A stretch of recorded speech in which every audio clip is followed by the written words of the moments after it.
Good day mga kanegosyo, ako nga pala si Jepoy, isang negosyante, isa rin akong DJ. Kung kailangan nyo ng DJ sa club, sa bar, sa event, message lang kayo, comment lang kayo, or email nyo ako sa bio ko. Hindi ako vlogger, hindi ako influencer, isa po akong content creator mga kanegosyo. Bilang negosyante, meron na akong 10 taon na karanasan na pagkalugi sa pagninegosyo. Tunay na negosyo lang, hindi putyo-putyo, hindi networking, sari-sari store, barbecuehan, bilyaran, rental, hanggang ngayon nagninegosyo pa rin. Kung nagsisimula ka palang magnegosyo, tapusin mo tong video na to, sigurado marami kang matututunan. Kung nagninegosyo ka naman na, malamang isa to sa dahilan kung bakit hindi lumalaki yung negosyo mo. Sari-sari store mga kanegosyo, walang focus in one. Way back 2015 mga kanegosyo, kwento ko lang. Napatayo ko yung sari-sari store ko kung malapit kung saan ako graduate ng college, sa Technological Institute of the Philippines, sa Cubao, Quezon City.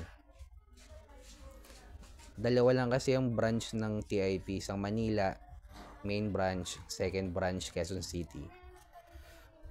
Pero hindi kinikilala ng taga QC na branch yung taga Manila. Yung taga Manila na TIP, hindi rin nila kinikilala yung QC. Medyo ganun yung ano yun.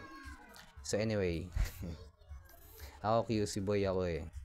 Hindi ko rin kinikilala yung hindi ko kinikilala yung Manila. Wala kaming pakialam sa kanila kahit sila yung main branch. Ganon din sila sa amin. Vice versa lang naman. So anyway, naitayo ko yung sari-sari store ko malapit sa school. Ang community na pinagsisilbihan ko is college student. Pang-anim akong sari-sari store mga kanegosyo na nakapaligid sa TIP. Sa aming anim, ako yung pinakamahal magbenta. Lagi akong mahal ng 2, mahal ako ng piso, 5 piso. Pero sa akin pa rin bumibili yung mga customer ko kasi malupit yung serbisyo ko. Alam nila yan. At natutunan ko nga sa sari-sari store, ang sari-sari store walang focus in one. Reseller ka dyan habang buhay. Kumbaga hindi mo yan magiging grocery store. O kumikita ka dyan. Pero hindi mo siya mapapalaki tulad ng Ice Cube na ma-applyan natin ng distribution model, franchising. Kasi sa sari-sari store, madali buksan ng negosyo yan. Magtayo kang sari-sari store ngayon, bukas may katabi ka ng sari-sari store. Kaya tinawag na pambansang negosyo yung sari-sari store mga kanegosyo. At magkaiba ng business model ang sari-sari store at grocery store mga kanegosyo. Sa sari-sari store, naglabas ka muna ng pera. Namili ka muna ng mga paninda mo. At kikita ka lang the moment na nabenta mo na yung product mo. Sa grocery store mga kanegosyo, babagsakan ka muna ni supplier ng paninda or ng item. At the moment na nabili na yung item na yun sa grocery store, babayaran pa ng may-ari sa supplier yun within 3 to 4 months. Panalo sa cash flow dito yung may-ari ng grocery store. Pwede niyang pambayad ng bills, yung pera, pwede niyang gamitin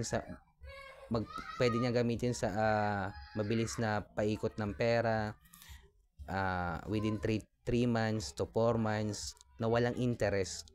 Para siyang umutang sa bangko na walang interest. Pwede niyang gamitin pambayad sa pampasahod sa empleyado niya, pambayad ng renta nung grocery store.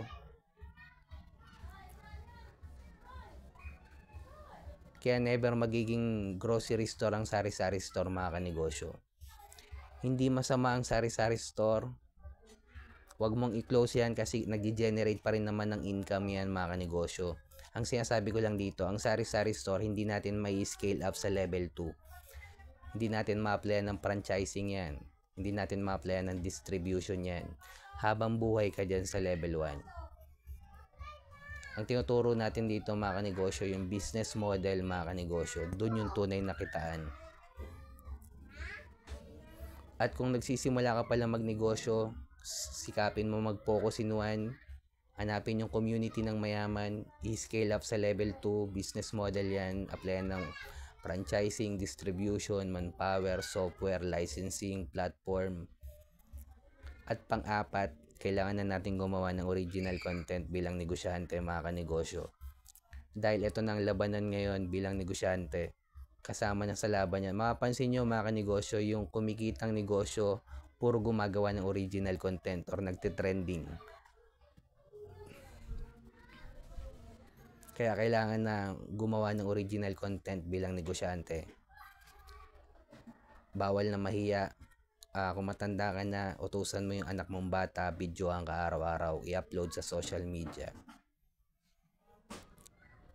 At kung umabot ka sa dulo na video na to, subscribe ka naman sa akin, heart mo na rin tong video ko, comment ka lang sa baba ko, sabihin mo lang sari-sari store kung natapos mo tong video na to. Bilang negosyante, kung dumadaan tayo sa pagsubok or struggle, huwag natin kalimutan mag-pray kahit anong religion natin. Peace.